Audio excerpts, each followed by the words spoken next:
Hi everyone. As we discussed in the previous video, what is 1D, 2D model. So in this, we are going to see how we can do the user changes in InfoWorks, then the boundary of the site, and then we do the 2D analysis, and then we do the meshing, and finally we do the save file like commit changes. So this will be basically the video with 2D rainfall, like the direct rainfall, this is also known as, and also rain on grid. So this is mostly used to understand the floodplains, like the research projects you do, or you do for a site, do the flood analysis. This doesn't include the underground drainage network. So we will start with so key terms, keep in mind: rain on grid, direct rainfall, 2D rainfall analysis. So now let's start with the model that we have here. So this is a model we have seen created previously with our background image with our surface loaded, and we have this one previously. If you are not watched, I would recommend watch the previous video. And one of the guys comment that they would like to have some this data into the drive as well, so that they can also practice along it. So I will make sure that in this video I will also copy the attachments. So let's quickly start. So first thing is how we can do the user changes. So you go into the file once you have all set up. So and then you go to the database management, you see user defined flags. From here what I will do is we can, let's say VI, I can name, and we can color it something blue and name the description. So manual changes. So this way, whenever we do any changes, it will mark the blue. So I will click OK. And now to turn this on, I will turn this edit flag, and now you can see the VI. So if you have many users, for example, me, some other guys, and 3 guys working on this one, it's better to have these ones, so you will know who made what changes. So in order to see what work is you doing and if it's right or not. So now to draw, first of all we need a boundary, so we can just draw a random boundary. So from there I can go to the polygon, select polygon. You can see this icon now. I will just turn this on, so we can just draw a polygon. We click I think is, so we keep within the surface, and let's say let's go like this, and we right click, sorry, we just double click to, and then we name it 2D zone or boundary or what.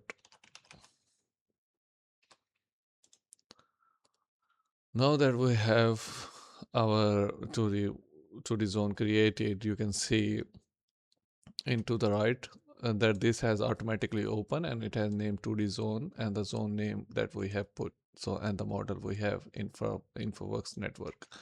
From here the name, and this is the total area in hectares, as we can see, and maximum triangles. So I am going to change it to 20.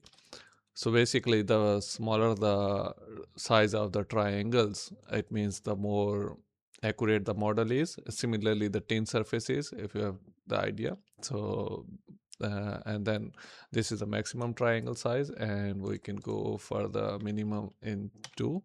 So I will click OK. Now you can see here it has been changed because we made the updates, and this automatically changed to VI like boolean. So you can name it anything.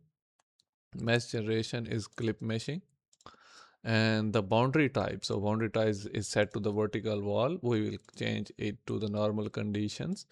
So what is mean, I will just select tool. So what does this mean? So this is the boundary that we have drawn. So if we put the vertical wall, the software will understand that this is a wall, like wall, and the water strikes on this one, so this will not go beyond that and it will comes back. So this will analyze like this. But if we do the normal condition, so this is like a surface plane, so the water can go outside the boundary.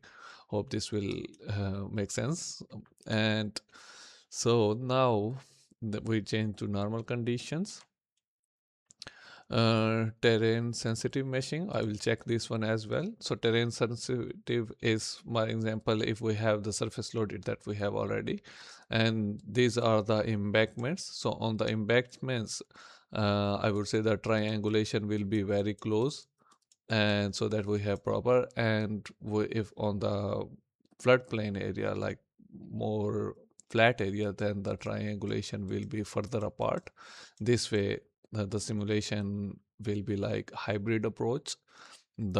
So we have more details on the embankments and we don't need much detail on the floodplain. So this is the basically the reason of the terrain sensitive meshing. I will keep the maximum height angle. We are not worried about it. Roughness, managing roughness, I will just going for this one 0.0. I do have the list, so we can go for the short grass or grass. So and like the grass. So the grass, like the whole site is our green grass. This is the managing reference for that, and that's it. So you can see this is I was talking earlier. So this says apply rainfall directly to the mesh element, and we are going to select yes. So this means the rainfall, the rainfall will be on the grid, and this will analyze the how the water goes into this one, because we don't have any subcatchments. We don't have, sorry, subcatchments. So this is the reason we do for the river analysis, for the floodplain analysis, and this is what you do in HACRAS as well. So this is mostly to like understand the flooding into the rivers, and this is very useful also. If you like study the journal articles, this is mostly known as direct rainfall and rain on grid. So this terminology is just keep in mind. So these terminologies means you doesn't include underground hydraulics like pipe or manholes. Others, this is only the report for the floodplains, for the rivers, or for the overland analysis. So we do this one, and then it asks us rainfall apply rainfall to where, everywhere, or you will select outside subcatchment areas. So we don't have any subcatchments here, and we only have our 2D zone, and that's why we want anything you select, it will be the same. But if you select this one, I can show you what this will do. So for example, let's say this is your subcatchment, and this is, let's say you have a big catchment area. So outside the subcatchments will do direct rainfall on this one, and this one will be used as a subcatchment. So whatever the settings of you have, for example, PIMP analysis, then you have some manholes, and then you have pipe network. This will do the different analysis on this one, and anything outside the subcatchment, this will be considered as a direct rainfall. So it's better once you have subcatchments in your site, it's better to do outside subcatchments. Otherwise you will have double the hydrology. You will be considering one with the rainfall and the other one with the subcatchments. So just make sure you have this selected properly as per site. So we are doing only the 2D zone, we choose to the everywhere.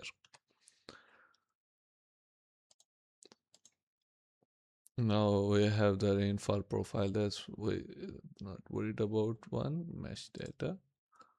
Okay. user defined properties, and that's it for our 2D zone. Now we will just see to analyze to to do the meshing.